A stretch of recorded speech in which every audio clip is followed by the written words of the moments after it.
Hello, ഞാൻ മുന്നത്തെ ഒരു വീഡിയോയിൽ പറഞ്ഞതിന് ഞാൻ മുത്തങ്ങ അമ്മായിൻ്റെ വീട്ടിൽ വെക്കേഷന് വരുന്നു വന്നതാണ്. ഞാനും അനിയത്തി അമ്മച്ചിയും മക്കളെല്ലാവരും ഉണ്ട്. അപ്പം ഞങ്ങൾ ഒരു ദിവസം അമ്മായിൻ്റെ അവിടെ നിന്ന് പിറ്റേന്ന് ഞങ്ങൾ തറവാട്ട് വീട്ടിലേക്ക് പോവുകയാണ് കേട്ടോ. തറവാട് മുത്തങ്ങ തന്നെയാണ്.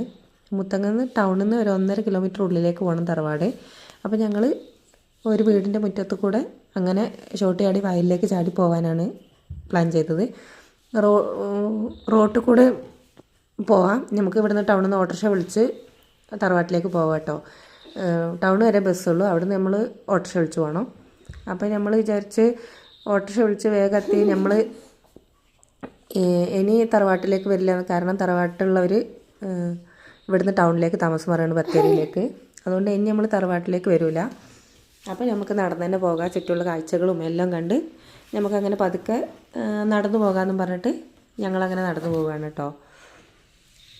ചുറ്റുവട്ടവും കാടാണ്, കാടിൻ്റെ നടുക്കാണ് കുറച്ച് സ്ഥലങ്ങളിൽ ആൾതാമസമുള്ളത്. പിന്നെ അതിൻ്റെ നടുക്ക് പുഴയും വയലും കാര്യങ്ങളൊക്കെ ആയിട്ട് നല്ലൊരു പ്രകൃതി രമണീയമായ സ്ഥലമാണ് കേട്ടോ ഇവിടെ. അപ്പോൾ ഞങ്ങളങ്ങനെ കാഴ്ചകളൊക്കെ ആസ്വദിച്ച് എല്ലാവരോടും വർത്താനമൊക്കെ പറഞ്ഞ് ഞങ്ങളങ്ങനെ വീട്ടിലേക്ക് പോവുകയാണ്. ഞാൻ ജനിച്ചതും വളർന്നതും എല്ലാം ഇവിടെയാണ്, മുത്തങ്ങ. ഒരു 3ാം ക്ലാസ് വരെ ഞാൻ പഠിച്ചതും ഇവിടെയാണ്. അത് കഴിഞ്ഞിട്ട് പിന്നെ ഞങ്ങൾ ബത്തേരിയിലേക്ക് താമസം മാറിയതാണ് കേട്ടോ. അപ്പോൾ നമ്മൾ ബത്തേരി നമുക്ക് അങ്ങനെ കളിക്കാനുള്ള സ്ഥലങ്ങളോ കാര്യങ്ങളോ ഒന്നുമില്ല, കുറവാണ്. അപ്പോൾ ഇവിടെ വരുമ്പോൾ മക്കൾക്ക് നല്ല സന്തോഷമാണ്. ഇവിടെ പുഴയിൽ പോകാം, പിന്നെ വയലിൽ കളിക്കുക, പിന്നെ ചക്ക മാങ്ങ കാര്യങ്ങളെല്ലാം തറവാട്ടിലുണ്ട്.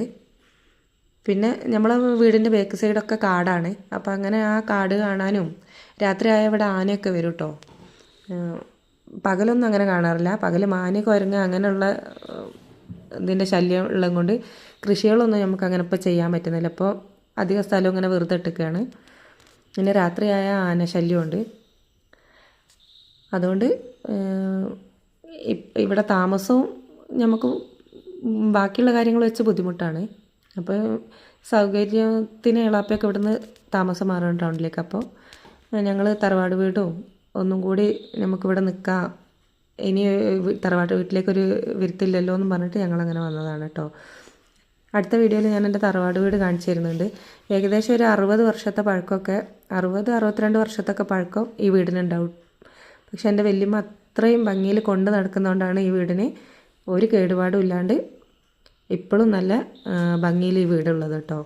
ഇവിടെ വരുമ്പോഴും ഇവിടെ ഇരിക്കുമ്പോഴൊക്കെ നമുക്ക് ഭയങ്കര ഒരു സന്തോഷമൊക്കെ ആണ്. അപ്പോൾ ഈ തറവാട് വീടിൻ്റെ ഫുൾ വീഡിയോ ഞാൻ അടുത്തതിൽ കാണിക്കാം. അപ്പോൾ എൻ്റെ ചാനൽ സബ്സ്ക്രൈബ് ചെയ്യണം, ലൈക്ക് ചെയ്യണം.